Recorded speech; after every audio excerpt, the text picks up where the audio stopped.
I said, no, I'm not going in there. And what do you mean? And I said, I'm not going in there. I said, I don't agree with that. And they said, oh, well, it's voluntary. I said, well, good, I'm not doing it. Yeah, but so that's like SeaWorld made you thumbprint. At first it was voluntary, now it's mandatory. It's like dog training. Passengers describe a terror attack and the arrest of a suspect who tried to blow up a plane as it landed at Metro Airport. We heard a loud pop, then a bit of a smoke. Sounded first like a balloon being popped. All of a sudden, heard some screams, and flight attendants ran up and down the aisles, and everything's crazy. People are screaming. There's fire on the plane. So there was a lady shouting back, and she was saying things like, "What are you doing? What are you doing?" At that moment, I was sure I was going to die. And we're learning tonight more about the suspect. Let's get to Fox News' Andrea Isom. She begins our team coverage. She is live at Metropolitan Airport. Andrea? As the hours go on, you are right. We are learning more about the suspect, and quite frankly, the details are chilling. The man, the menace, 23-year-old Abdul Mudala of Nigeria. Mudala's despicable actions were all on Al-Qaeda's behalf. Sources telling Fox News his instructions were to blow up the plane over U.S. soil. The intelligence community knew about Umar Farouk Abdulmutallab weeks ago and failed to spread word that would have put him on the no-fly list. The father of the suspect in the Christmas incident warned U.S. officials in Africa about his son's extremist views. That a report was prepared and it was sent on to the CIA in Langley, Virginia, CIA headquarters, but it was not disseminated to the wider intelligence community. Obviously, when you have a father coming in and talking to the embassy about a son who's radicalized, gives the embassy the passport number, the first thing you would think is a very fast effort to see if the person's got a visa and suspend the visa. One of the things you don't know about is the number of people that we have turned away because their name has been on the watch list or on the no-fly list. Only my mom could, but not me and my dad, because both me and my dad are on the watch list. Tough to believe, but 8 years later, we are still talking about connecting the dots and a failure to communicate.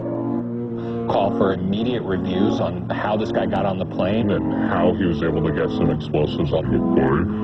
So we got a world here. This is a controlled patsy. Facts are facts. You can have your own opinions, but you can't have your own facts. And we have this same pattern that we've seen again and again. We have these individuals that have very limited mental equipment, but nevertheless they're able to work miracles. In other words, they can do things that a normal person would never be able to do. You'd be arrested, you'd be questioned, you'd be searched, you'd be stopped in some way. He gets out of countries, he's disheveled, looks like he's drugged, stumbling around. I mean, this is classic. He doesn't get on any serious list of for scrutiny or special search.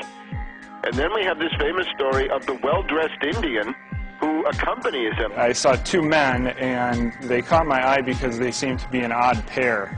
One was what I would describe as a poor-looking black teenager around 16 or 17, and the other man, a age 50-ish, wealthy-looking Indian man, and I was just wondering why they were together. Kind of strange. And I watched them approach what I would call the ticket agent, the final person that checks your boarding pass before you get on the plane. He gets from one plane to another thanks to this patsy minder, a patsy chaperone or patsy monitor. The only person that spoke was the Indian man, and what he said was, this man needs to board the plane, but he doesn't have a passport. And the ticket agent responded, well, if he doesn't have a passport, he can't get on the plane. To which the Indian man responded back, he's from Sudan, we do this all the time. And the ticket agent said, well, then you'll have to go and talk to my manager. And she directed them down a hallway. And that was the last time that I saw the Indian man, and the black man I didn't see again until he tried to blow up our plane. And I'd be interested to see, is there a passport? Won't the FBI please show us a passport if there is one? They won't release the videos from Amsterdam. I mean, this is suspicious. Oh, yes. I think it's beyond suspicious. It's a clear case of a patsy. So he's a controlled asset. And of course, it's not a matter of failure to connect the dots. We're hearing all about the unconnected dots. No, this is the desired outcome. Let me just point out a couple of other things here. We're told that this alleged bomber, right, Knicker bomber, whatever they call him, he was in contact with this character Awlaki in Yemen. And of course, this Awlaki, I call him Awlaki the CIA lackey. Awlaki the lackey, and remember, he's a CIA lackey. He's a double agent, a triple agent if you want.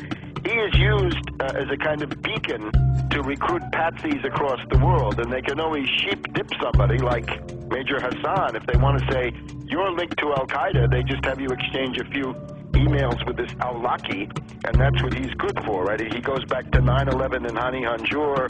So this guy is he's a U.S. agent under whatever layers of garb that he's got. The other thing is, how was this young patsy Omar Farouk Mutalab, how is he radicalized? And I think we're getting some pretty good indications that it's this Brixton Mosque, Finsbury Mosque axis in London, the school for patsies, the British patsy. Which, by the way, 6 months ago, I remember it, you predicted we'd see plane bombings out of that mosque. This is not so hard to do. Remember Richard Reed, mentally retarded vagrant who was sleeping on the floor of Brixton Mosque, I think. He was given the same PETN explosive by somebody, so that's what this Omar Farouk was given then, allegedly, once again in Yemen. So you can see it fits together, and it all comes from these same places. There are reports today that the Christmas Day body bomber met with an American-born radical cleric, Anwar al-Awlaki. He's believed to be living in Yemen, al-Awlaki is. He's not only been linked to al-Qaeda in the past, but he reportedly exchanged emails with the suspected Fort Hood shooter Nidal Hassan before that shooting massacre in Texas. I would also point out that the security company at Schiphol Airport is ICTS, which is a Israeli-owned firm. They were the same firm that allowed Richard Reed, the shoe bomber, to board the flight, the American Airlines flight to Miami. Same explosive material was found in his shoes as was found in Mr. Mutalab's underwear.